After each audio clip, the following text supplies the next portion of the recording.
Bueno, pasamos rápidamente para no atrasarnos al último caso, al último tema libre. Muerte materna en adolescente por miocardiopatía periparto. Buenas tardes. Hola. ¿Sí? ¿Se me escucha? Bien. Bueno, buenas tardes. Mi nombre es Asunción Blanco, soy ginecóloga y trabajo en Salto, la ciudad de Salto del país Uruguay.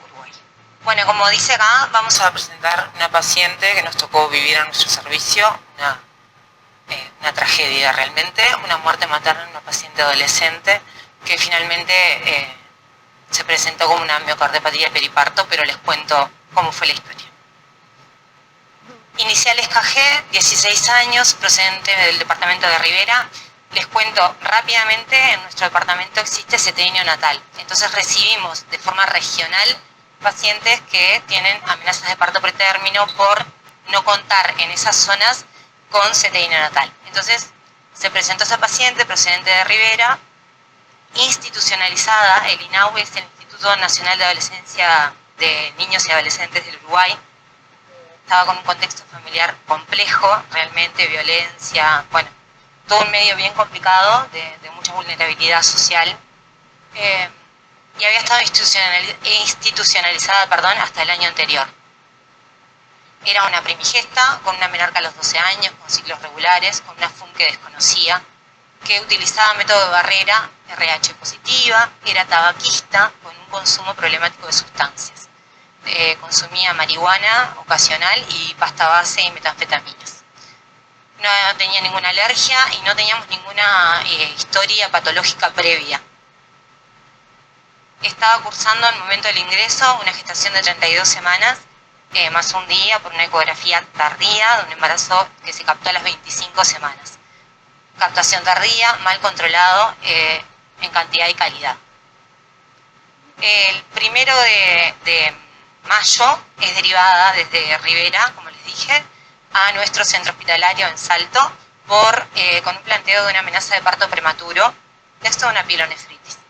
Al ingreso la paciente estaba con uteroinhibición, se usa mucho el fenoterol para los traslados sobre todo, y es como la medicación que tenemos para uteroinhibición de primera línea. No tenía dinámica uterina al momento del ingreso, no tenía otros elementos de alarma obstétrica, no tenía flujo, y en realidad a nosotros nos negaba todo lo que era alteraciones del tránsito urinario y digestivo.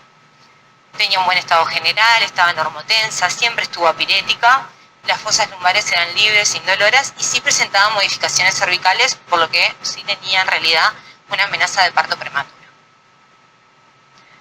El hemograma tenía 13.000 blancos, 15.000 blancos, una hemoglobina normal, plaquetas normales. Llamó la atención esa creatinina de 1,3 que presentaba el ingreso, pero podía estar algo deshidratada, no nos llamó tanto la atención en un principio.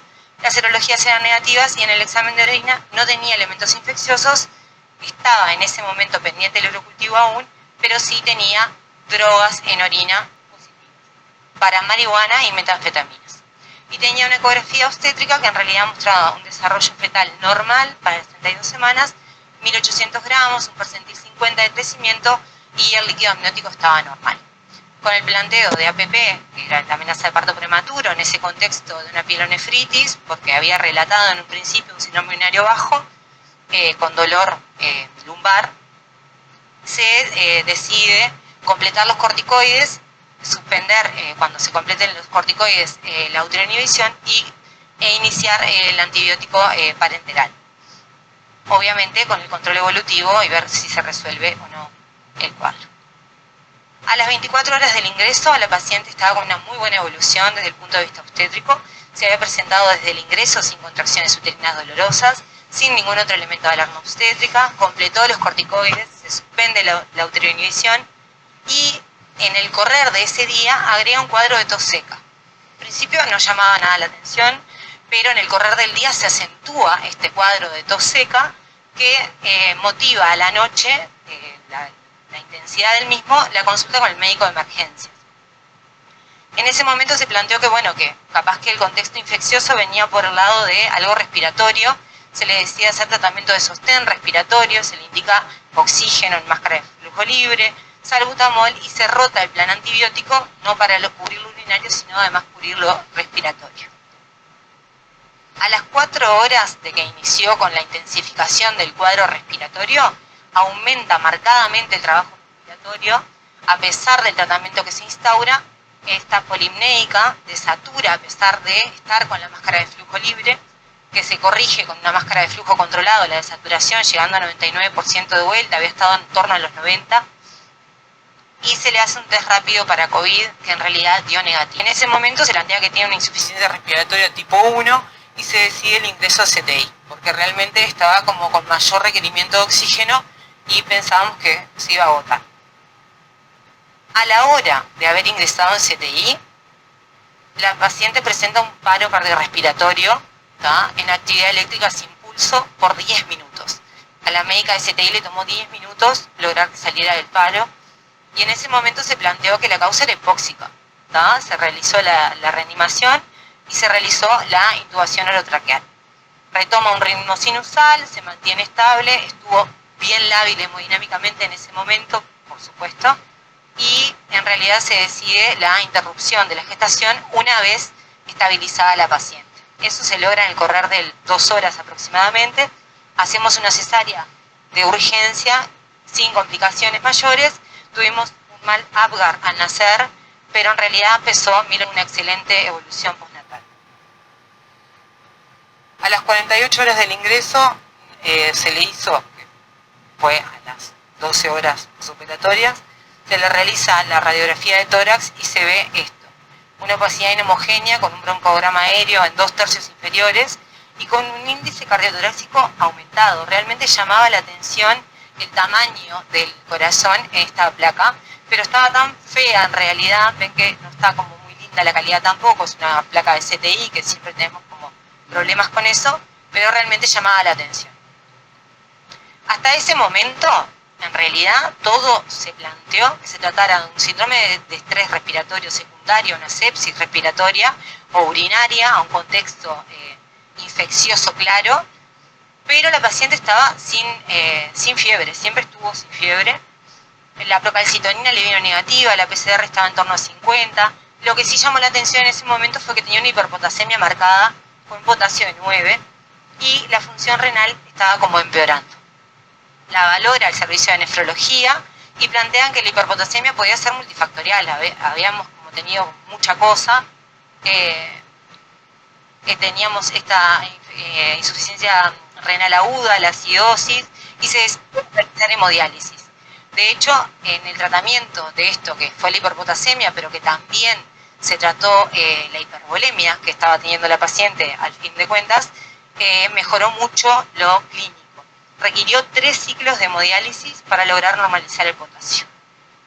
Ahí se le hace el ecocardiograma que muestra realmente esto que nos llamó la atención poderosamente. Una paciente que creíamos que estaba teniendo una insuficiencia respiratoria, en contexto de un cuadro séptico por una neumonía, por algo infeccioso respiratorio, que en realidad lo que tenía era una disfunción miocárdica, una fracción de eyección de 15%.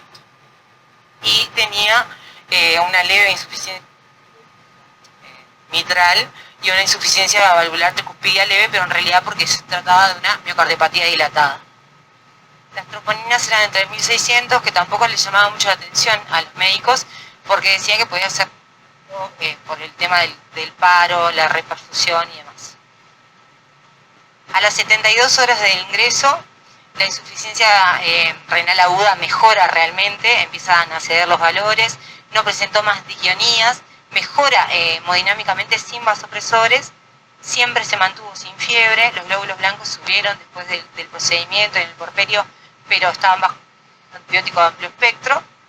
El urocultivo que se le hizo al ingreso vino negativo y estaban pendientes los hemocultivos, pero la PCR estaba en 55, se había mantenido. En este momento es que se plantea que lo que había tenido la paciente en realidad era una de causa cardiogénica por una miocardiopatía periparto o puerperal, quedando mucho más alejado el planteo de causa infecciosa del distrés respiratorio agudo. Bueno, la paciente presenta una muy buena evolución realmente, con un intercambio gaseoso bueno, con bajos requerimientos, que incluso motiva la extubación de la paciente, quedando con oxígeno en el flujo con reservorio al principio, después máscara de flujo libre, que evolucionó muy bien rápidamente. Una buena dinámica, un buen ritmo diurético, sin disionías, eso había mejorado y estaba todo bien. El día 8, que en realidad ahí ya hacía 5 días que estaba con nosotros la paciente, a la mañana, dado que presentaba una buena evolución, que recuerdo hace 24 horas se extubó, paciente con una buena evolución, lúcida, que responde a las órdenes, que está tolerando la vía oral, saturando 100% con una máscara de flujo libre, sin nada de trabajo respiratorio, algo hipertensa, se mantuvo después en el posoperatorio a partir del segundo o tercer día, pero estaba con esto de la hipervolemia y demás, pero estaba algo hipertensa, y dada la buena evolución en CTI se decide el alta a la sala, y estaba ventilando al aire. Les muestro la hora de vuelta porque es lo que más nos llama la atención. 11 de la mañana fue que se da de alta, es a la hora que llega en realidad a nuestro servicio de maternidad de vuelta. A las 14:40 llama el familiar porque tiene una pérdida de conocimiento que no es constatada por ningún personal médico. Nosotros llegamos y estaba en sopor. Se coloca una máscara de oxígeno, se llama al médico de puerta y al de CTI, las valoran y se decide el reingreso a CTI. Ahí la paciente sale de ese momento como de sopor y en realidad va de la sala hablando con nosotros y diciéndonos que no sabe qué le pasó, pero que está bien, como cansada. 16:45, la paciente está en el mismo episodio de pérdida de conocimiento, ahí hace una hipertonía, una supraversión ocular, que cede con diazepam, le colocan el oxígeno y se mantiene esos 10 minutos siguientes bien, hasta que reinstala un nuevo paro cardiorrespiratorio con actividad eléctrica sin pulso, pasa después a una fibrilación ventricular y luego a sístole. Se aplican los protocolos de reanimación cardiopulmonar avanzada durante 1 hora sin retomar en ningún momento la circulación espontánea. Y luego de 1 hora de reanimación se constata el fallecimiento de la adolescente. En suma, se trata de una paciente de 16 años, que cursaba su primer embarazo, 32 semanas de edad gestacional, y que se presenta como una muerte materna adolescente. Y el planteo principal fue la miocardiopatía periparto. Para comentarles nada más, no pudimos hacer, hubo un tema protocolar difícil, de el cuerpo tiene que volver, no tiene que volver, demás, no tuvimos nunca la autopsia, o sea que la confirmación de este diagnóstico en realidad no lo tenemos, pero contarles que la miocardiopatía periparto en realidad se presenta como una insuficiencia cardíaca aguda en el último mes del embarazo, en los primeros 5 meses de puerperio, que no sabemos bien cuál es la causa, ¿no? Que sí sabemos que es multifactorial, pero que la etiología persiste siendo desconocida, que hay factores predisponentes, se cree que el desbalance en la angiogénesis, el aumento del estrés oxidativo, todo esto que pasa en el embarazo, en un organismo genéticamente predispuesto, puede suceder y se desencadena. Y que además es la principal causa de muerte materna de origen, que presenta el 20% de estas muertes maternas. Este tema nos interpela a, primero, lo complejo que puede ser una paciente, ¿no? Una amenaza de parto prematuro, que es como el pan nuestro de cada día, en una paciente con extrema vulneración de derechos, con una situación familiar, personal súper compleja, que termina presentando un cuadro que es sumamente infrecuente, pero que en realidad tiene un desenlace que es mortal, literalmente mortal.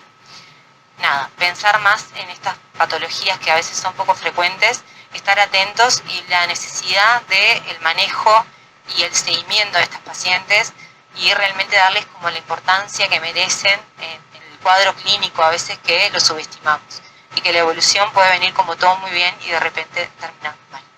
Muchas gracias.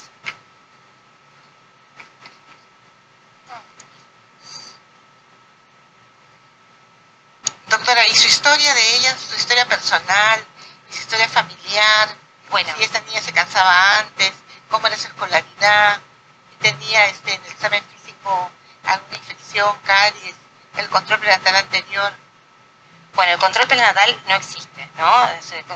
A las 25 semanas empezó a controlar, tuvo 2 controles antes de empezar con este cuadro de amenaza. Ahí estaba todo normal. Ella en realidad estaba viviendo, le explico, viene la muchacha de 16 años con su pareja de 18, ¿tá? Que aparentemente tampoco era el único compañero sexual que ella tenía, que él me decía que se le escapaba a él para ir a consumir con las amigas. Y después me tocó en fortuna a la semana atender a la mamá de la chica que también viene de Rivera a tener con nosotros, y ella me decía que en la última semana ella se cansaba más, pero realmente en la anamnesis del ingreso de ella, que además realmente era muy difícil la comunicación, no era como muy buena, muy colaboradora, pero realmente el medio socioeconómico y cultural no se lo permitía, tal vez, de contarnos un poco más, y no le habrá llamado la atención. Pero la mamá después, yo ahondando un poco más en esta historia previa, me decía que le parecía que se estaba como cansando más, que ella le decía que se cansaba más, y que la mamá le decía que era normal porque en realidad estaba embarazada, la panza grande y todo, y ella era chiquita. Pero difícil, o sea, el medio socioeconómico muy difícil. Bueno, sí, realmente si cualquier muerte materna es un horror en un adolescente, ni que hablar. Y bueno, muy interesante también pensar el efecto de las drogas que consumía y que fueron positivas en orina al ingreso, si tuvieron algo que ver con todo el desarrollo posterior o no. Bueno, de los factores de riesgo que no les comenté, pero en realidad estuvimos revisando, por supuesto, ¿no? La multiparidad, la edad mayor a 30 años, decíamos, bueno, pero no tiene nada de esto. El uso de útero inhibidores está asociado a la miocardiopatía periparto, y el uso de sustancias problemáticas también es como parte de lo que predispone a este organismo. Pero nos quedamos sin saber.